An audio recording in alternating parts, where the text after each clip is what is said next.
Hi, lovely people. How are you today? My name is Dreya. I'm with Platinum Black Services, and today I just wanted to go over a quick tip on naming your corporation the right way. So, just in case you are in this part of your journey in starting a business, I just want to help you kind of go through this little hump because if you do not name your corporation the right way, you can face the state rejecting your articles of incorporation and then you'll have to start that process all over again. So I want to save you some time in doing this step the right way. And I have a client right now who is starting a business now. They don't want to go back to work. I don't blame them. We've had a year home, working from home during COVID. And, the new norm is starting to set in where a lot of people just want to work for themselves. They don't want to go back to an office and work for an employee and punch a clock in. Who can blame them? I'm one of them.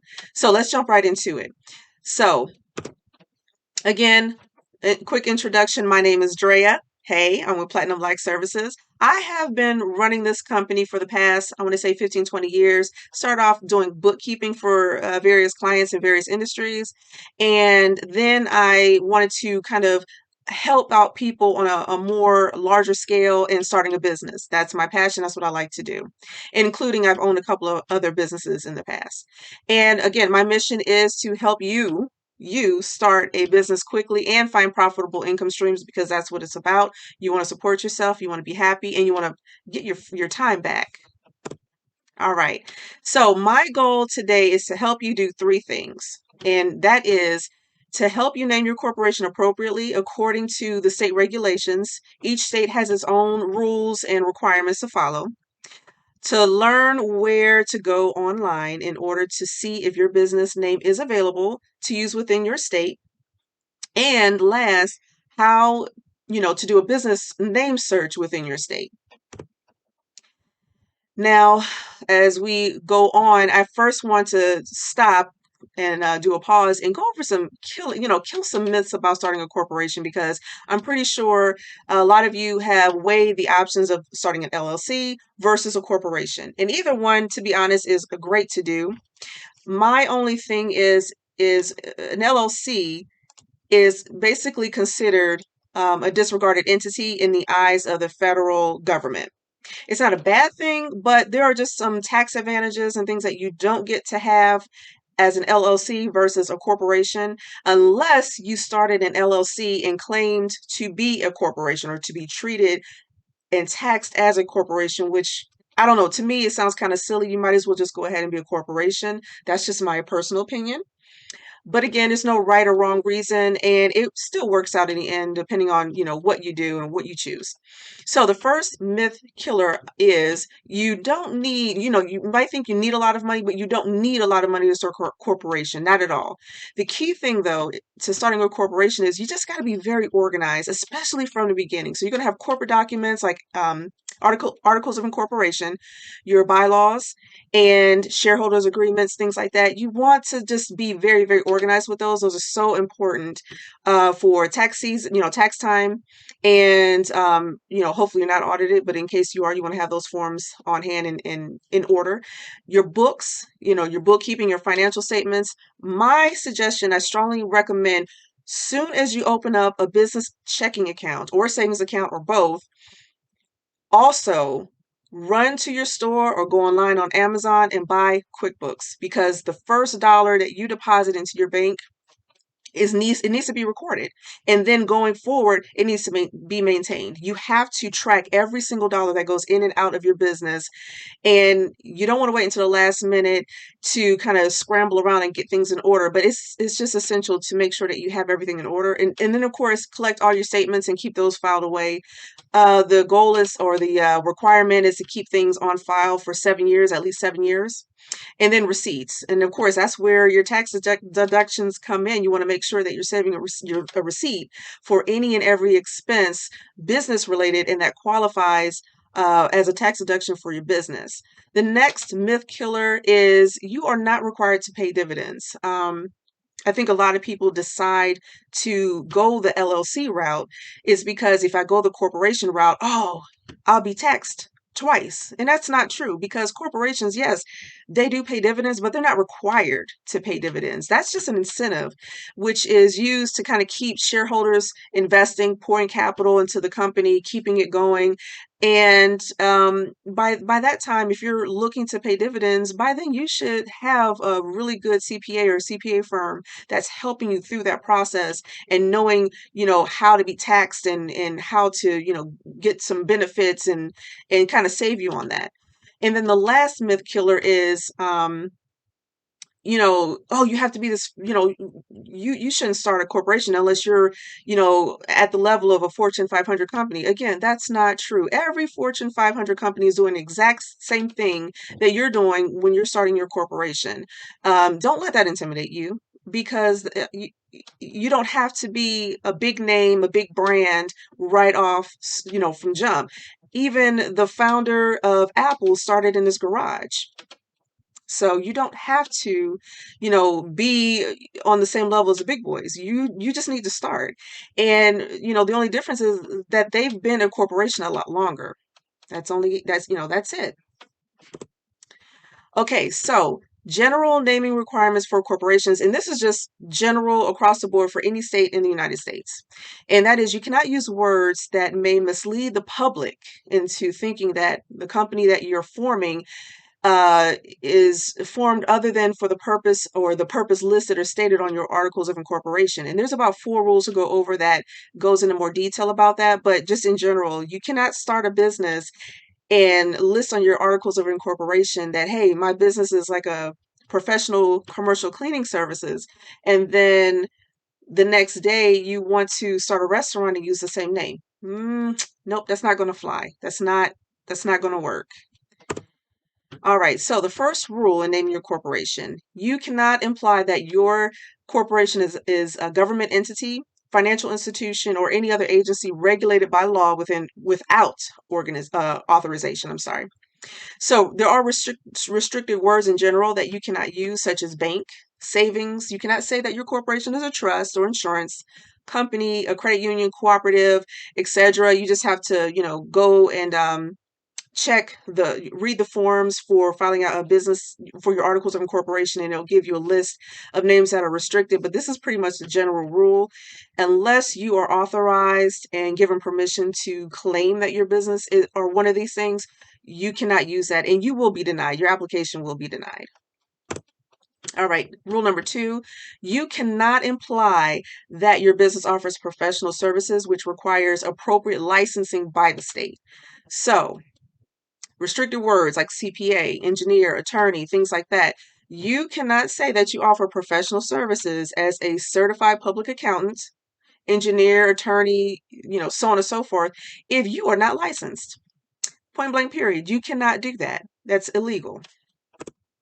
And third rule, and we're going to expand the third rule a little bit more, which is you must use words that are distinguishable and not the same as or deceptively similar from another business name. Okay, so basically there are just rules in place that say if someone has this name already registered, you cannot register under that same name or something similar or close to it, which will again confuse the public into thinking that you are a different company or something of that nature where it confuses the public and they don't know who is who.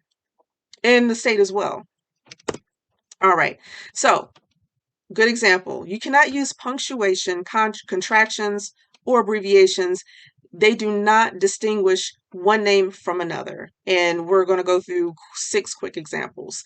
As you can see, example number 1, night and day is not distinguishable from night and the symbol day. It's just not. Number 2, Hill Supermarket is not distinguishable from Hills with apostrophe S supermarket. Still very, very similar, very close. Number 3, play, kind of like an abbreviation, P.L.A.Y. Inc. is not distinguishable from just saying the word play, Inc. Number 4, barnstormers is not distinguishable, from barnstormers with barn-stormers. Same thing. The state will not approve that name for you. Number 5, do not stop ink is not distinguishable from don't stop ink. Again, we're using that contraction from do not to don't. They're not going to accept it. It looks too similar. And last, Mr. Coffee, where you're spelling Mr. Mister LLC, it's not distinguishable from Mr. if you use the abbreviation or the prefix Mr. Mr. Period coffee. Again, it's too similar. They're not going to allow that and let you form a corporation under that name. Okay, another example is the use of an article such as the, a, or an, or such as and, but, or does not distinguish the name from another, nor does changing the entity's designation. So the first one, the first example, the big company, is not distinguishable if you want to use a big company. See, you cannot interchange the with a. It's not acceptable. And then as far as the entity's designation, and we'll go into that a little bit more, where it says Barnstormers LTD, which is an abbreviation for limited, is not distinguishable from the Barnstormers company, or CO dot, which is an abbreviation for company. They will not allow you to register under that.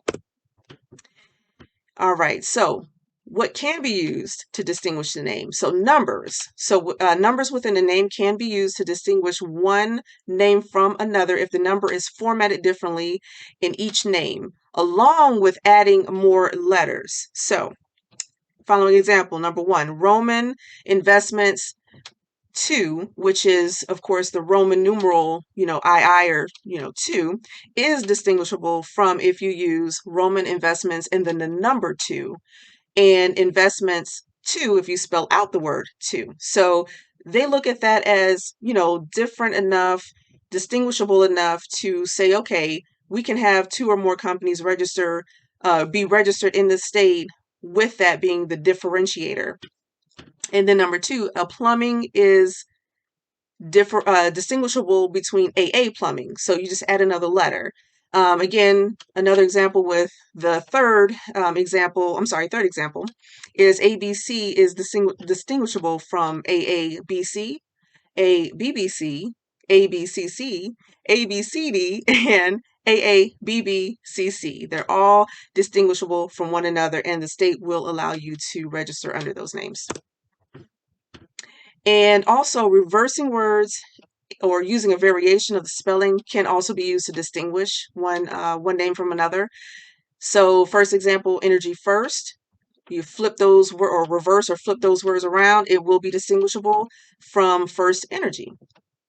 And then if you kind of do a variation of spelling again, quickie, Quickie, Mart, is distinguishable from a different way of spelling quickie. So you just remove the QU and you add QWIKEE Mart, Quickie Mart, or another way of spelling Quickie Mart, and that is acceptable. All right, we're still on rule number 3, and just to wrap that up, a foreign language. If you use a foreign language name, that will not conflict with the English translation. It usually does not. For example, la flor, meaning the flower, when translated into English, that's fine. So you have one language that says the floor as la flor, and it can be registered and acceptable within the state because it's not the exact same word or spelling as the flower. And then just bottom line, at the end of the day, unacceptable words across all states will not be accepted and allow you to register your company. So if any name contains profanity or words or phrases that are generally considered a slur against an ethnic group, religion, gender, or hereditary, it is considered unacceptable right out the gate. And rule number 4 of naming your corporation, the name must always include an expressly authorized suffix, often referred to as an entity designator or entity indicator. So for the state of Indiana, if you are looking to form a corporation there, you can use one of the long suffix or abbreviations listed below, such as corporation, company, incorporated, or limited. For short, you can use Corp, Co, Inc., or Ltd. Now on to the good stuff, and we're going to switch screens in a few seconds and go to a website to search for the business name availability, which happens to be the Indiana Secretary of State's website. And there I will show you how to search for a name to see if it's available or not. All right, so now here's the fun part. I went online and went to e-secretaryofstate.com. It's a great website to reference if you need to find a direct link to a specific state's website for the Secretary of State, and of course, any forms to help register the business. And what we're about to do now is doing an entity search to see if the business name is available. So what we're going to do is scroll down and find Indiana. Here we go, and click on entity search. Okay, so here is where we're going to do the name search to see if it's available for your business. And in this box right here, we're going to, for business name, we're going to use an example of Bob and. And what I've noticed is during my research, every single state has a business that begins with the name Bob. So this works out great. And also at the top here where it says, the reCAPTCHA, just click it. I am not a robot. And of course, just follow what it needs you to do and verify. And then you can scroll down. You can leave everything else blank. You don't have to do anything else up top or in the advanced search section, and just click search. All right, now here is the search results. So business ID you can skip, but we want to pay attention, of course, to the business name because you're doing this to see if your name has been used or if there's something similar, if there's a name already registered that could be similar to the name that you want to use going forward. And just go through the entire list. And as you can see down here, there are a couple of more business names to go through. So just go through the whole list thoroughly just to double check to see if the name is available. We'll come back to the top. You can skip over name type. Entity type is good to look at because you can see if the corporation, or I'm sorry, if the business is registered as an LLC or a corporation, which is also useful. You can skip over principal office address. You can skip over registered agent name, but status is important. You want to know if the name that might be similar or might be using the name that you want to use for your business is if it's active or dissolved or anything else of that nature. And of course, if it's active, then that means the name is unavailable. So what we're going to do is we're going to go back to the site we were at before. And now you have one or two options. You can either, one, reserve the name, which allows you to hold on and have claims to that name for a short period of time. Typically, it's between 90 days or 120 days, depending on the state's rules. And what you'll do is you'll fill out an application, attach the fee, and send it to the Secretary of State, and they will register and hold that name for you. Or second option is to just go ahead and fill out the articles of incorporation. So there's no need to reserve the name. You'll fill out that application, attach the fee, and submit it to the Secretary of State, and then they will register your business. So in order to do that, we're back here under Indiana, and we're going to click on Forms. Okay, so in order to reserve the name, right here in the list, we're going to click on Name Reservation. And as you can see, you want to select the first option, and it's only an option to fill out online, and it's reservation of a business name. So you'll click on that link, again, follow the process, pay the fee that's required, and they will hold that name for you. If we scroll back up the list, and let's say you don't need to reserve the name because you're ready to go ahead and file the articles of incorporation, you have two options. You can either file a for-profit corporation as a domestic corporation or for-profit corporation as a foreign corporation. And there's a difference, and I'll explain that. So as a domestic corporation, that just means that you live, or the business has a location, a primary location and address within the state of Indiana. Therefore, you're considered domestic. If you have a corporation already established outside of the state of Indiana and it has an address, let's say, for example, California or Georgia or New York, then you're considered a foreign corporation. So therefore you must file that application to be a foreign corporation in order to be able to conduct business in the state of Indiana. So if you click on the domestic option, you'll see right here, you want to fill out the articles of incorporation. Now the link that's not in bold will take you to the paper application, a PDF file in which you'll fill out, attach the fee, send it to the Secretary of State. However, there's an online option. If you click on File Online right beneath it, you can do that process online. And similar to the same process as a domestic corporation, if you are a foreign corporation, same thing, click on the top link and you'll have that PDF file, fill it out, attach the fee, submit it to the state. And then last is to file online, same process, but you're submitting the fee online and they'll take care of you. Your business will be established and registered with the state of Indiana and you'll be good to go. All right, guys, I want to thank you for your time. I'm glad that I was able to help you. So by the end of this video, you should now know the requirements of naming your corporation by state. You should also know where to find the website, the Secretary of website for your state in order to do a business name search, and also how to do the name search. And the next step would be to also either reserve the name or to go ahead and file the articles of incorporation. In closing, I just want to suggest, checking out my website. If you go to platinumblackservices.com, I greatly appreciate it. I have some more tools and tips to provide for you. If you scroll down, I have some free stuff. Check out the free stuff. Items such as 7 things you need to maintain your corporate veil protection is a free webinar. Another free webinar, 9 legal corporate documents every corporation must have on hand. Also, a quick and dirty guide to corporation filing requirements is a free ebook. And last, a fill in the blank business plan guide. If you don't have a business plan already, it's good to go ahead and grab that as you're forming your corporation with the state, filing the forms and getting established. All of this is free. Now, next, I also want to let you know that I have 2 kits that are all inclusive and it will help you meet specific goals in your journey as you're establishing your corporation within the state that you choose.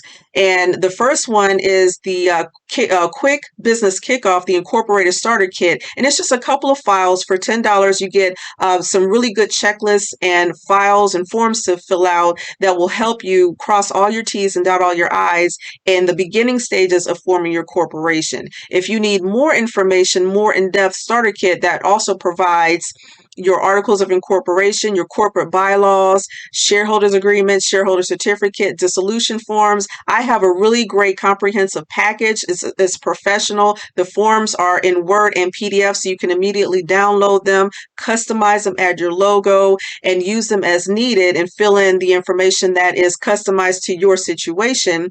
Down here, it's the corporate formation starter kit for the state of, and you just select whatever state that you're in. Right now, I have a special offer. It's if you use the code START NOW, you'll get $60 off. Currently, a kit is $99. You receive over 150 forms. Again, they're all downloadable and easy and quick to use. But right now, with $60 off, I'm giving you a discount of $39.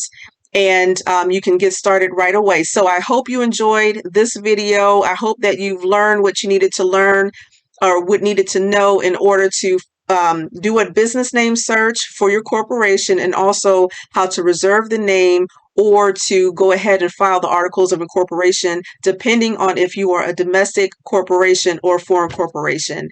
Thanks again for watching, and I'll talk to you soon.